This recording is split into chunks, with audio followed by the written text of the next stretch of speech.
morning. How'd you all sleep out there? Good? Good. Me and Brutus hope you woke up feeling blessed and refreshed, ready to walk throughout your new day. And yeah, I had to put him on a leash. He's been trying to be a naughty pup and give in to the desires of his flesh, travel into other people's properties and do naughty things. I had to leash him. Speaking of the desires of the flesh, it'll lead you to destruction. It'll lead you to destruction. What's the word? Matthew chapter 7, verses 13 through 14. Jesus said, "Enter through the narrow gate. For wide is the gate and broad is the road that leads to destruction. But small is the gate and narrow is the road that leads to life, and only a few find it."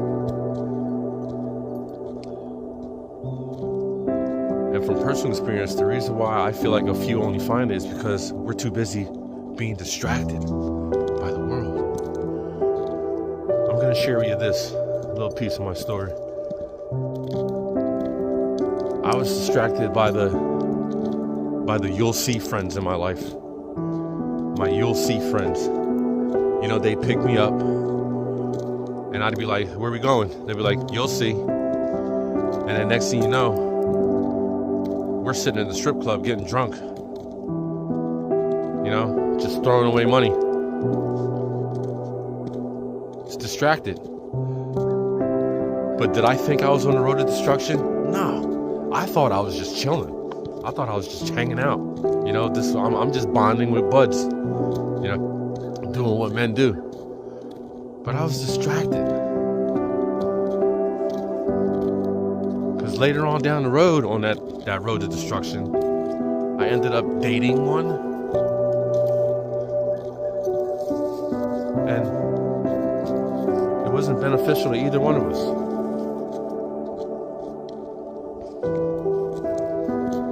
Because now you'll see distraction turned into, "Come on, let's go get free drinks and shoot pool at the strip club" distraction. Which just festered. And the next thing you know, it turned into the strip clubs at my house on ecstasy, drinking large amounts of alcohol distraction. It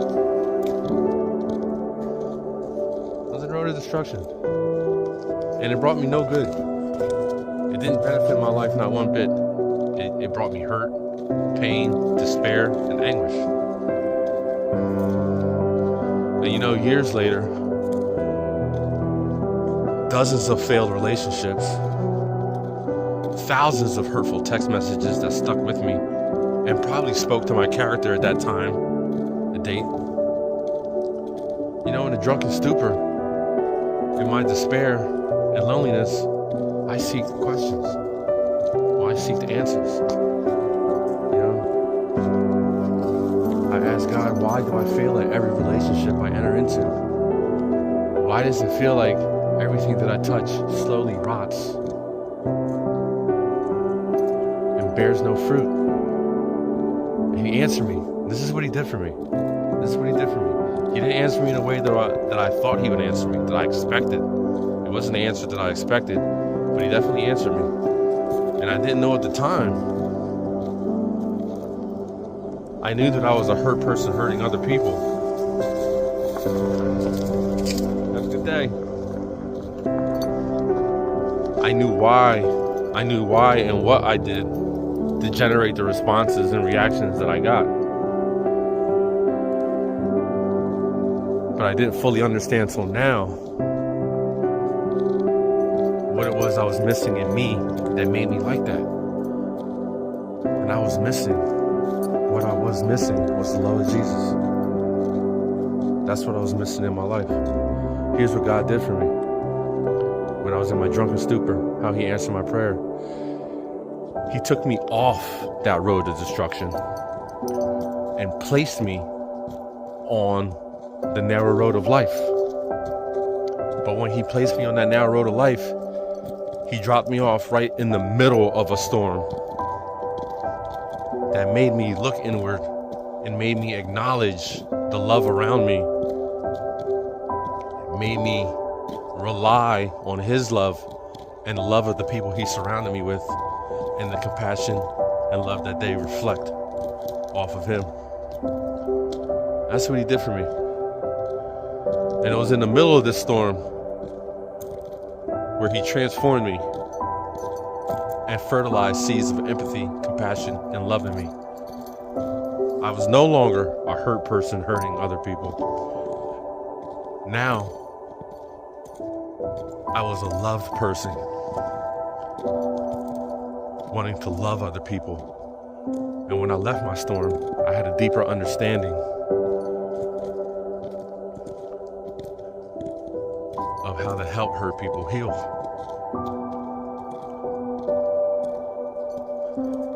In Matthew chapter 9, verse 37, Jesus says, "Plentiful is the harvest, but few are the workers."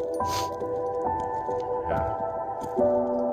So while I was in my storm and out of my storm, I got right to work. Because I felt like that there were still a lot of hurt people in that ocean of hurt people needing to feel Jesus' love.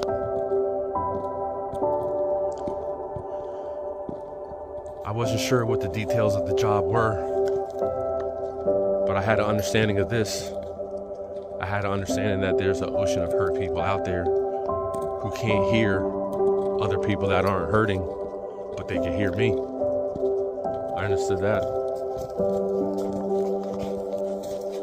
So before I go, I want to ask you something. What kind of legacy is your energy leaving? Are you on the broad path or are you on the narrow path? And when I say what kind of legacy is your energy leaving, because I almost died almost a year ago. And I almost left behind a legacy of hurt. Almost left behind a legacy of people needing closure and understanding of why I treated them the way that I treated them. So I hope you guys have a good day. And be mindful. Leave a legacy of love, compassion, and empathy. It sticks to people's hearts better. It helps promote personal growth and promotes healing. You know, those three things are crucial for us as a species, as a human species. Love, compassion, and empathy. It's crucial for us as a social species. It's how we gain a deeper understanding of each other. Stay blessed, guys. Stay warm.